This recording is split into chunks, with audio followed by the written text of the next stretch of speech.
bersyukur, ungkapan hati yang terdalam. Paulus dalam suratnya 1 Tesalonika 5 ayat 18 berbunyi demikian.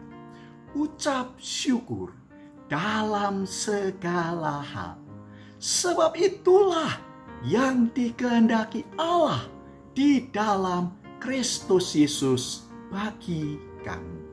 Bersyukur ada dua hal.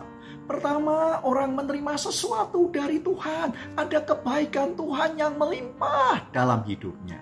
Lalu orang itu merasakan anugerah Tuhan yang sedang mendatanginya. Sikap yang kedua, sesuatu yang diterimanya itu sesuatu yang menyenangkan hatinya. Jadi ada getaran emosi, ada gairah untuk menyambutnya. Ini membedakan. Ada orang pertama dengan orang yang kedua.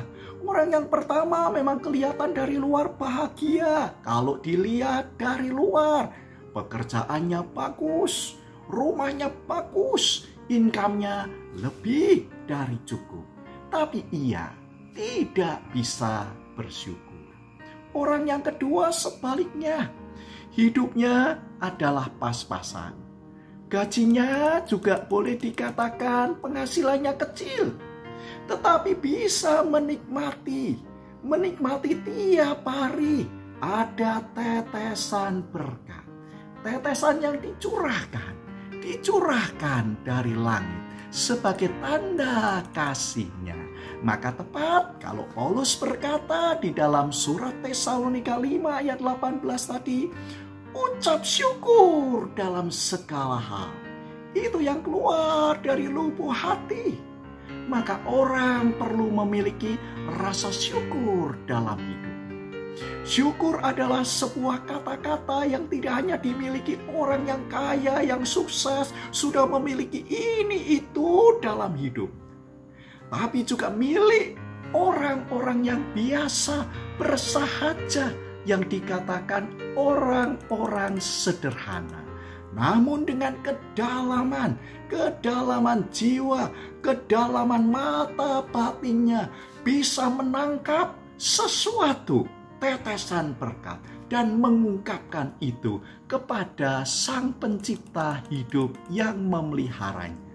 Jadi rasa syukur bukan hanya pikiran positif, bukan hanya pandangan positif yang membuahkan kekuatan seseorang untuk bersyukur. Saya mengatakan rasa syukur itu jadi ekspresi iman. Ketika hidup kita dilimpahi oleh Sang Pencipta, kebaikan demi kebaikan. Kebaikan itu bagaikan melimpahkan cintanya. Sehingga hal yang baik yang kita rasakan, kita alami, kita cermati, kita terima. Lalu kita mampu melihat sisi-sisi positif dalam setiap kehidupan itu. Sisi-sisi positif dari pekerjaan, hidup berumah tangga, membesarkan anak-anak di rumah, bahkan melewati hal-hal yang sulit. Biarlah rasa syukur itu terus ada di dalam diri kita ketika Tuhan sedang melimpahi kita dengan cintanya dan kita menerima itu sebagai sesuatu yang menyenangkan, ada getaran hati untuk menyambutnya. Tuhan memberkati kita. Amin.